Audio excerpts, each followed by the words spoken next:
Haleluya. Mari kita berdoa pagi hari ini saudara, untuk kebaikan Tuhan, kita bisa menikmati hari yang baru, kita bersyukur buat kebaikan Tuhan. Mari kita berdoa. Kami bersyukur buat hari ini, kami bersyukur buat semua yang Tuhan sediakan bagi kami. Kalau kami boleh ada sampai hari ini, kami tahu ini semua bukti dari penyertaan Tuhan, kemurahan Tuhan yang berlaku dalam kehidupan kami. Pagi hari ini Bapa, kami ingin menikmati berkat firman Tuhan. Mari Tuhan memberkati setiap firman yang akan kami dengarkan hari ini, biar kami menerima sesuatu dari Engkau Tuhan. Terpuji namamu, dalam nama Yesus kami berdoa. Amin. Haleluya.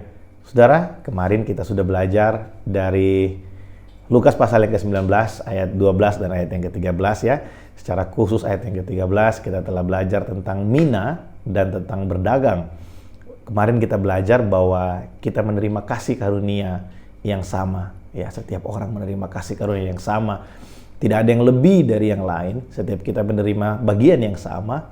Dan setiap kita punya tugas yang sama, yaitu untuk menyibukkan diri atau aktif dalam kasih karunia. Jadi perbuatan baik yang kita lakukan hari ini, ya, bukan supaya kita mendapat kasih karunia, tetapi karena kita telah menerima kasih karunia, sudah menjadi tugas dari setiap kita. Yesus memerintahkan untuk kita pragmateumai, aktif dalam kasih karunia yang kita terima. Nah, hari ini kita akan lanjutkan, saudara. 2 Korintus pasal yang ke-6 ayat yang pertama, di sana dikatakan seperti ini.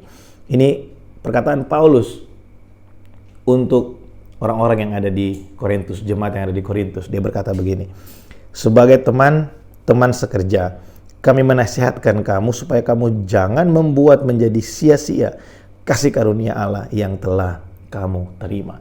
Paulus dengan tegas memberikan peringatan, jangan membuat kasih karunia Allah menjadi sia-sia. Nah, bagaimana kita menyanyiakan kasih karunia Allah? Yaitu sama dengan orang yang ketiga di dalam perumpamaan yang diberikan Yesus dalam Lukas pasal yang ke-19 itu. Mulai dari ayat yang ke-20 ya sampai 23, di sana diceritakan bagaimana ada satu orang yang menyimpan mina di dalam sapu tangan. Dalam bahasa aslinya dia menyimpan dalam kain kafan ya, dan dia tidak mengusahakannya, dia tidak aktif dalam kasih karunia, dia malah menyibukkan diri dan berprasangka buruk terhadap tuannya yang telah mempercayakan kasih karunia. Nah, saudara, mungkin selama ini kita ada dalam bagian orang-orang yang seperti ini. Saya nggak tahu, tapi kalau saudara mungkin mendengarkan ini dan kemudian saudara melihat mungkin saudara adalah bagian dari orang-orang yang melakukan hal ini. Kita menerima kasih karunia, tapi kita berprasangka buruk terhadap Tuhan. Kita menerima kebaikan Tuhan, tapi kita terus hidup dalam kekhawatiran. Bahkan kita tidak mempercayai Tuhan dalam kehidupan kita.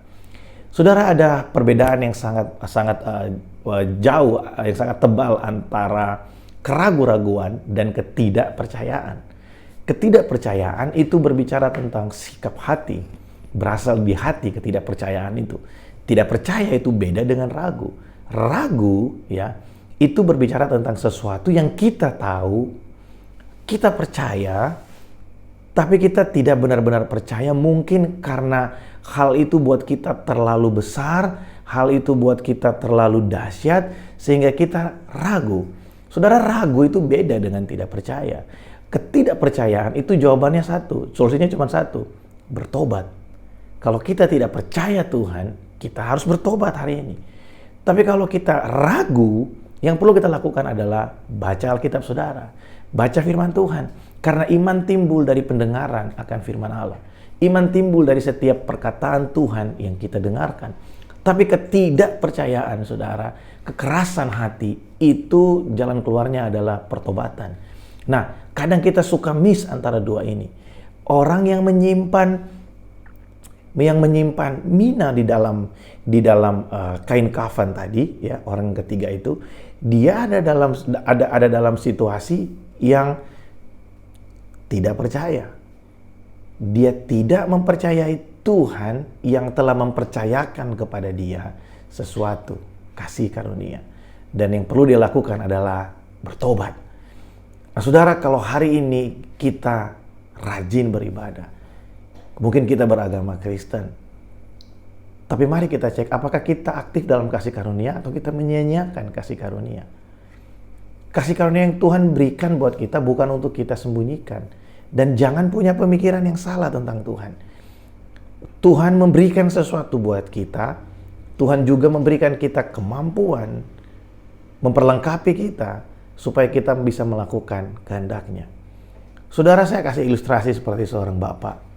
Ketika dia ingin mempercayakan sesuatu kepada anaknya. Bapak yang baik di muka bumi ini, di dunia ini, sebelum dia mempercayakan sesuatu kepada anaknya, tentu terlebih dahulu bapak akan mempersiapkan safety buat anak itu. Ketika seorang anak umur 5 tahun minta mobil, saya rasa bapak yang baik tidak akan memberikan mobil kepada anak umur 5 tahun. Sekalipun dia suka banget mungkin Pajero Sport, mungkin dia suka tipe mobil tertentu, ya, dan mungkin orang tuanya mampu untuk belikan, tapi bapak tidak akan memberikan. Tapi ketika anak itu bertumbuh dewasa, setelah diajari, diberikan briefing, ya, diajar cara mengemudi yang baik, diajar untuk cara mengelola yang baik, pasti akan diberikan. Nah, saudara, kadang yang menjadi permasalahan buat kita orang percaya adalah kita suka salah paham dengan Tuhan karena ketidakmengertian kita terhadap kehendak-Nya. Jadi ketika kita berdoa di hadapan Tuhan dan belum dijawab, kita mulai meragukan Tuhan. Padahal yang terjadi mungkin Tuhan sedang mempersiapkan kita. Kita pikir kita udah mampu, ternyata Tuhan melihat kita, no, kita belum siap untuk menerima apa yang kita minta. Atau mungkin Tuhan melihat kita Tuhan mau kita menerima apa yang kita minta di saat yang tepat dan belum tepat saatnya hari ini. Saudara, kalau kita berpikir dengan humanis worldview, kita akan melihat doa kita nggak dijawab, atau kita bilang mungkin Tuhan menjawab tidak, kita nggak pernah tahu. Tapi kalau ingin saya kasih tahu buat saudara pagi hari ini, jangan salah paham dengan kehendak Tuhan. Ketika kita berdoa dan belum terjadi apa-apa, sebenarnya kita telah menerima jawaban. Tuhan kasih kita kekuatan. Jangan ragukan Tuhan. Apalagi jangan sampai tidak percaya sama Tuhan. Saudara, percayalah sama Tuhan, karena Tuhan itu Maha Kuasa. Manusia punya banyak keterbatasan, dan Tuhan tidak pernah gagal dalam melakukan kehendak-Nya. Sekalipun manusia punya banyak keterbatasan. Ketika kita percaya sama Tuhan, itu cukup. Ketika kita ada dalam keraguan-raguan, mari baca firman Tuhan.